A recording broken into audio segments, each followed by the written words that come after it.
Hey guys, FMRS26 here, and welcome to F1 2018, my first video on the new game, which was released on Friday, so probably 2 days ago when this goes out. I was lucky enough to get it a day early on Thursday, and this is an AOR social from Friday night. So I've played the game a reasonable amount, so I was pretty confident that I would be able to keep it on the track and be reasonably competitive. Um, so I was looking forward to it. Obviously, there's some potential issues with the online, which uh, this was basically a test to see if you could league race, and it is basically a great success. The video is a long one, so you know it's been a decent race.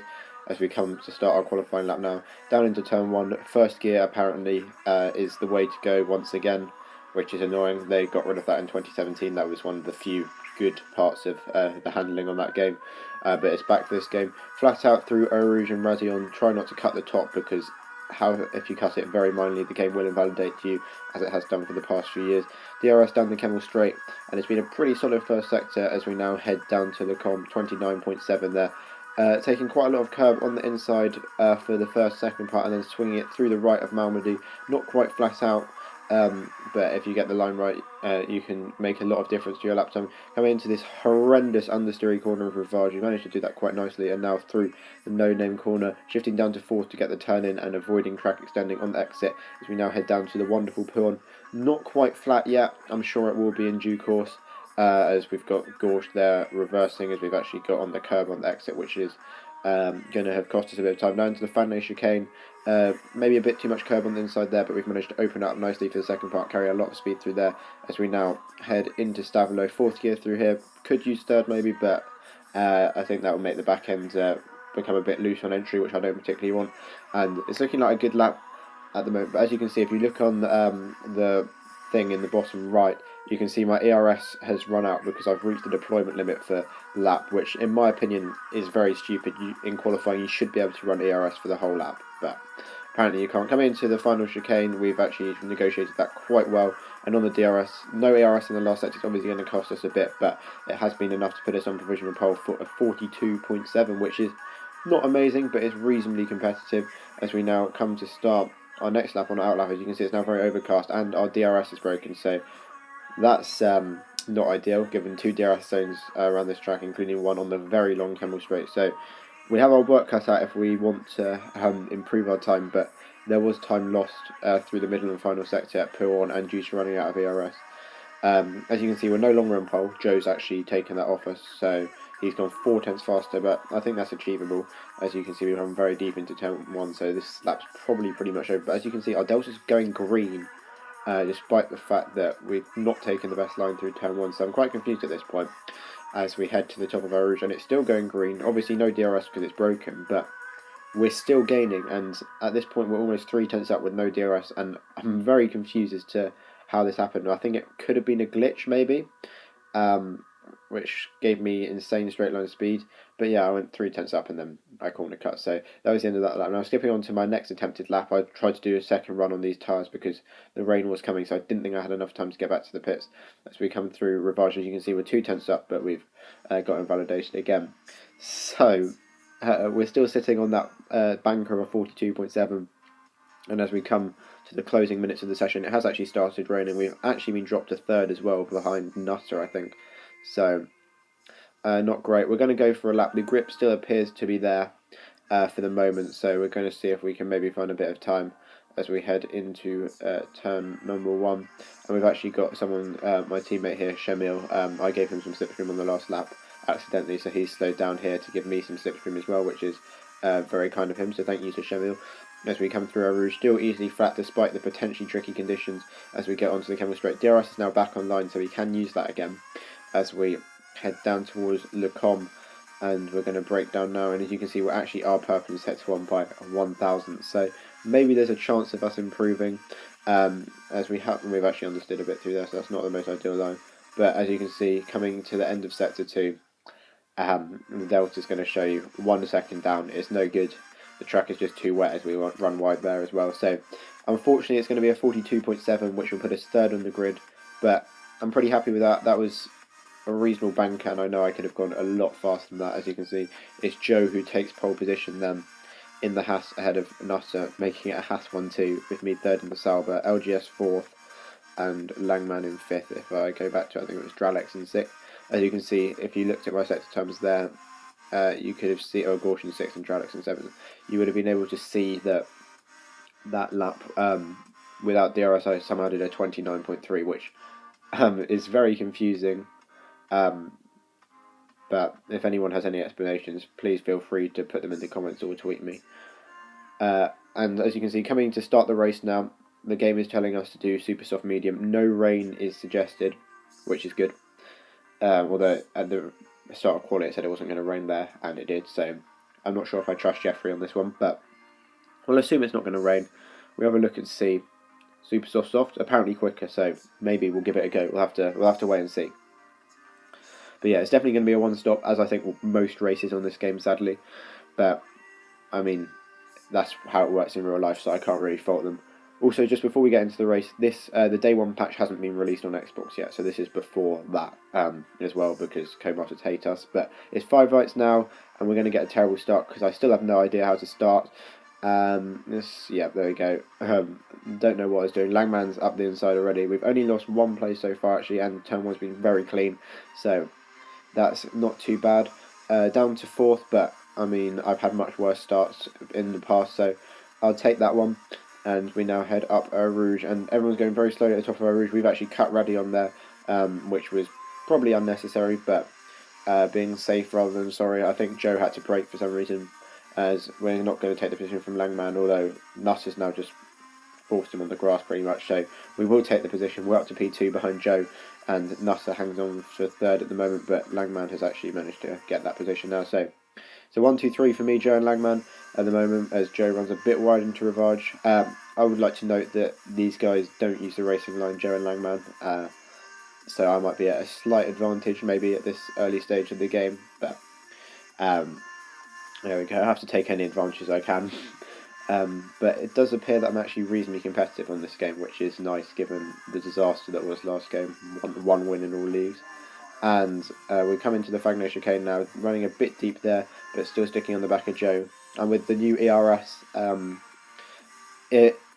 added to the game this year, it's going to make overtaking a lot easier, I reckon. Apparently their slipstream glitch is still in the game.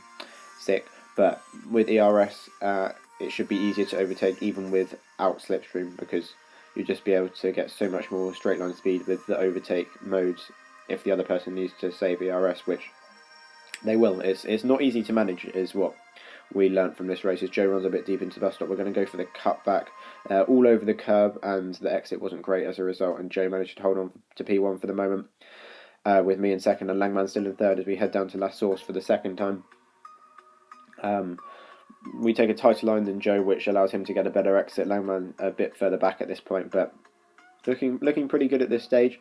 Obviously, very early, my teammates in the pits, he's clearly got caught up in something on lap 1. Standard on day 1 social races, we don't normally get many finishes, but here we go. We've now got the slipstream as we're putting out alongside Joe, but I think he's put his ERS mode up as well, so we don't quite have the overspeed to go around the outside, and he brakes later than me and holds on to the position for now.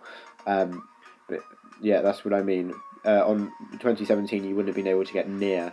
I wouldn't have been able to get near Joe from how far back I was through Eau Rouge without DRS. So it's a good improvement in terms of allowing overtaking to be more possible, which is obviously what we all want, to allow better racing within league races. Skipping to the end of lap 2, Joe still leads, and Langman actually sets the fastest lap, so he's sorted that out as Joe goes unbelievably slowly through La Source there, almost pushing him through the corner, but it's worked, and he's managed to get a little gap to me on exit, but this time I actually am going to have the DRS, obviously lap 3, DRS enabled at this point, so, and he's taken a poor line through Eau Rouge as well. We're going to get in the slipstream, DRS is activated now, and we're very close behind him, and we're going to fly past with the DRS, and I think overtake. I can't see it, there's something over it on my screen, probably overtake as we head into the com. Can we get it stopped? Yes, we can, nice and easy, and that is us up into P1, a sight I've not seen for a very long time, and we are actually leading this race, and it stays that way. Skimming to the end of lap 5 now. Jeff is telling me to come into the pits. I've decided to do one more, but Joe has actually come in for the undercut. Langman, Joe and I were in a party together, and we decided that Super Soft was not going to work. So on lap 6, Lang and I react to Joe's decision to come in, and we're also going to come in for a set of mediums here, which should easily go the distance. You could probably do the whole race on mediums. The tyre wear is pretty minimal. So coming down the pit lane now, one of the shortest pit lanes on the calendar, but Joe's had one lap undercut, so in theory he should have gained time, but cold tyres has actually been properly introduced into this game, as we actually get a decent pit stop from the Haas boys. Cheers, lads. Langman's unfortunately been held behind Dralex, I think, so he wasn't going to challenge us on the exit, which he might have done if he hadn't been held. But as you can see, we rejoin in second, because Bence, or Coldhead, as you may remember from season 11, has not made a stop yet, as he started on the soft. So it's looking pretty good for us. Still in a net P1, around a second gap to Joe, so the undercut didn't quite work, and we now have our tyres up to temperature as we're on to lap 11, I think. No, lap 9, sorry. I can't read. That's probably not even lap 9. The screen's very small. Big C's kindly given us some DRS, as he's unfortunately disconnected because his internet at his new house isn't very good, unfortunately for him. So that's a shame, but it's only a social. It's not really working for any points. We do a solid lap there due to the DRS as we come on to lap 10 now. Bence has decided to come into the pits to get rid of those softs, and it is me returning in P1, Joe returning to P2, and Langman returning to P3. As we now skip on to lap number 12, I believe, and we're still in the lead, but we're having to manage our ERS, which means Joe's been able to catch us up a bit. As you can see, he's pretty close at the top of our Rouge, about how far back I was at the start of lap 2, so with DRS he's probably going to give it a good go into Le Combe. He's closing. Is he going to go up the inside under brakes? Yes, he is, and he gets the move done nicely. Run me a bit deep, but nothing wrong with that move. His car was fully ahead by the time he'd gone deep into the corner, so good move from Joe, and he moves up into P1 once again, and we're going to have to restart this battle, try and reclaim the lead.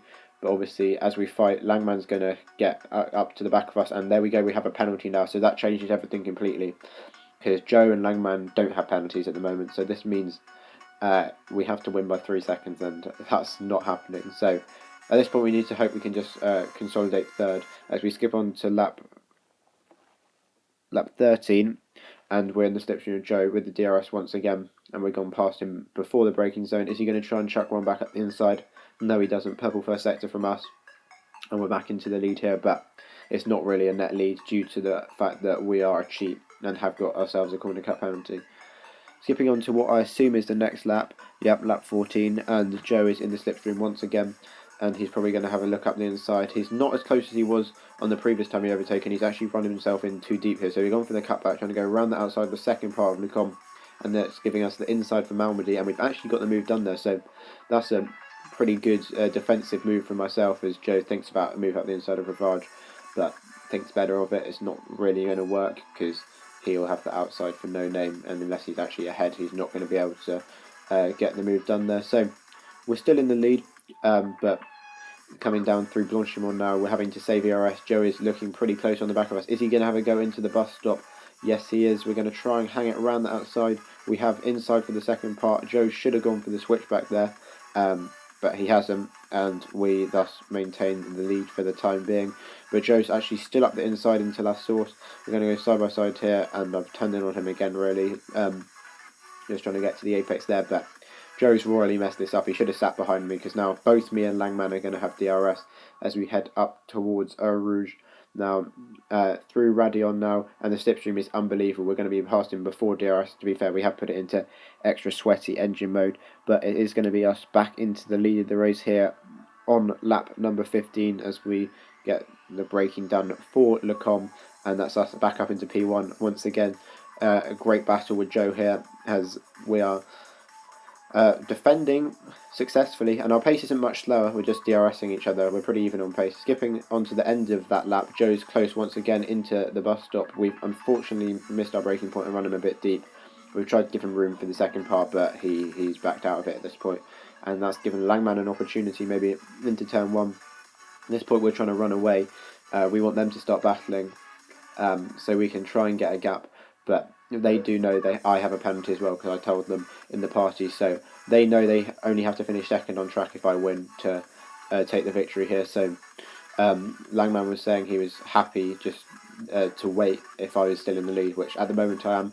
So as you can see now, coming down the Kemmel Straight, both Joe and Langman in the slipstream here.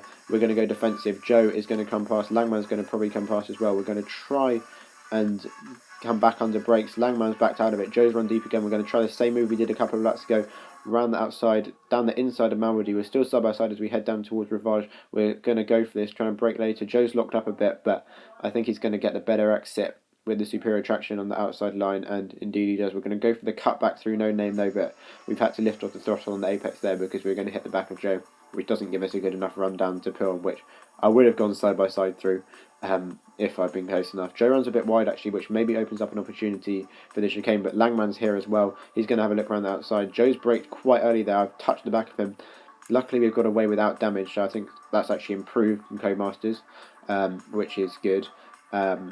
Because there's nothing more annoying than touching someone very lightly and getting damaged. So thank you for Codemasters for allowing us to race and make a little bit of contact from time to time. I got a warning for the collision there, but we won't get a penalty unless we blow someone up. But now in the slipstream through Blanchimont, we're closing as we head down towards the bus stop. Joe goes defensive. I'm probably not going to go for this actually. Wait for the DRS on the Kemmel Straight, and I sense me back out. We're going to go for the cutback once again, and we've not quite been able to make it. Joe still leads me and Langman, but I'm too quick down the straight. And I think Langman's actually going to get up my inside into turn one. Indeed he does. We've gone for the cutback once again. We were too cautious on the straight behind Joe. We should have really gone for the move given how much overspeed we had, and we're now going to think about side by side through Eau Rouge, but that's not really an option at this stage. As Langman now takes the lead for the first time with Joe in second and myself in third, but both Joe and I are going to have the DRS here as we get in the slipstream. Joe in the slipstream of Langman. I'm pushing him along. We're going to back out of this. They've braked too late, I reckon. We're going to go for the cutback line again. Langman's managed to get the move done, but he's been touched by Joe there, and we've touched the back of him, and that's us with damage there, and that is making a big problem with us with our penalty, even worse now, and we are really going to struggle to keep up with these guys with damage, as you can see already, them putting a gap after just 2 corners. Not much I think anyone did wrong there, just Joe unfortunately touched Langman. Maybe he shouldn't have tried to rejoin on top of him and battle, as we've now got a stop go, so that's really good. But and unfortunately there's nowhere for me to go. But what I have found is Codemasters, they've done something else which is good. You can actually drive with damage. Joe's braked really early into last source, so we've chucked one up the inside. He wasn't particularly happy at this point, but Langman does have a penalty now, so all Joe has to do is finish within 3 seconds of him. I've now got 8 seconds of penalty and damage, so it's unlikely I'll finish on the podium because Dralex is pretty close. We've got DRS off Langman, but we're not going to get any slipstream, so I reckon Joe is going to be able to go past us into the comp here. We probably won't fight it too much because of our lack of downforce, and indeed Joe takes the position there. Back up into P2 behind Langman, but it is obviously a net P1 because of Lang's penalty at this point, so we're just looking to bring the car home, probably for 4th, because Dralex is pretty close and he doesn't have any penalties. So unfortunate that it had to end like this, but still a great battle, and we could race close together without desync and blowing up. So much better than I had anticipated after some of the sprint mode races I've done, as I've run very wide through Pill, and they're starting to actually lose a lot of time now as Dralex is now here. So I'm quite impressed with what I've seen from this race so far. Some very close racing between us 3 at the front, and just entertaining as well. Happy to be able to fight at the front and actually enjoy league racing, which I didn't really at all in the last game. Even obviously the races I did well, I was happy in, but I mean it wasn't worth it for the 90% of the races where I finished like 8th or whatever, didn't finish, and was just nowhere in terms of pace. Dralex has gone up the inside of Blanchimont. We've actually touched him in the back there, and he hasn't blown up as we get another warning. So this is good, because what I was expecting when I touched him in the back, he was going to blow up, because I'd expect that the physics, I would be closer to him on his screen than I was, and it just destroy his car, throw it into the wall somewhere. But it didn't do that. So, and Dralex is from Canada actually, so that's even better, showing that the game does work. As we now skip on to lap 19, I believe, or no, lap 20 rather. Langman has now disconnected. Well, he hasn't really disconnected. The game has chucked him out. He was still connected to the party. That's another glitch which has been in the last at least 2 games and hasn't been fixed as we go past KJ Gamer as well, who's a lap car. So we're now up into P3, and if Langman can't get in, we actually do have an opportunity here to keep the podium. Langman is taking his time getting back in, so it's looking good for us. We maybe try and fight for the win, but obviously we're not going to get it on track with our ridiculous amount of penalties. So Dralex is now having a look up the inside of Joe into Ravage. They're going to go side by side. Joe with the outside line, so he should get better traction there, and he should be able to hold it as he's forced Dralex up wide, and then we just gone into him there. Again, I don't think there's much I could do. Dralex just coming back onto the racing line when maybe he shouldn't have. I mean, I'm not too bothered. I've now got more damage coming to the end of that 20. We've understood there, and that's the wall, and there we go. There goes my front left, and unfortunately, that is game over. Didn't really anticipate that I wouldn't be able to take it flat with the extra wing damage. I probably should have done, but I mean, it's not the end of the world. Only a social, and still really happy with how it went. So it's a DNF for us there, but overall, I'd say great success. You could race very close with people, even Dralex, who, as I mentioned, Canadian, other side of the Atlantic. Yes, Atlantic, good. And so I have faith. This is obviously also pre-day 1 patch. So when they do add that, hopefully it'll be very good, and we will be able to league race. I'm pretty confident from what I've seen. As you can see, we're now watching the battle for the lead. Dralex has actually managed to get the lead off Joe, but Joe will have the DRS as we head down towards Le Com now. And he's up the inside, and he claims the racing line and takes the lead back. As I'm still sending invites because Langman said send loads.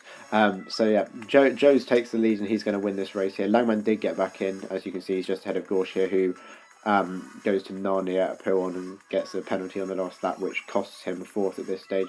As we now skip to the final corner, Langman comes across the line to take 4th. He probably deserved 3rd because of his penalty. He wouldn't beat him Dralex in all likelihood. It says Gorsh beat him, but that's just a timing glitch because Langman disconnected.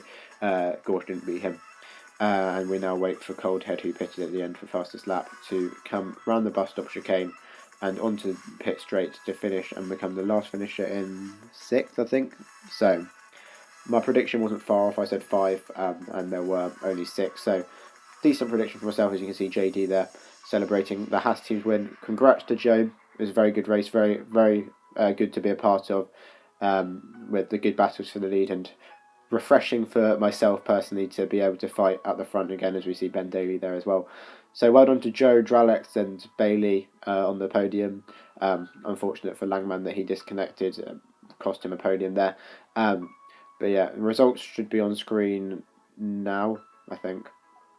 No, because I haven't edited it properly. You get to see my XP.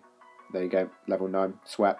And there you go, there's the results. As you can see, lots of penalties for everyone. The game only decided to give me 3 seconds of penalties when I should have had 8, so they still haven't fixed the stop-go glitch. But yeah, very happy with how this race went. Reckon we can league race on this game. Should be more videos coming soon. France Social on Sunday, probably uploaded at some point late next week. So I'll see you then. Thanks for watching, and goodbye.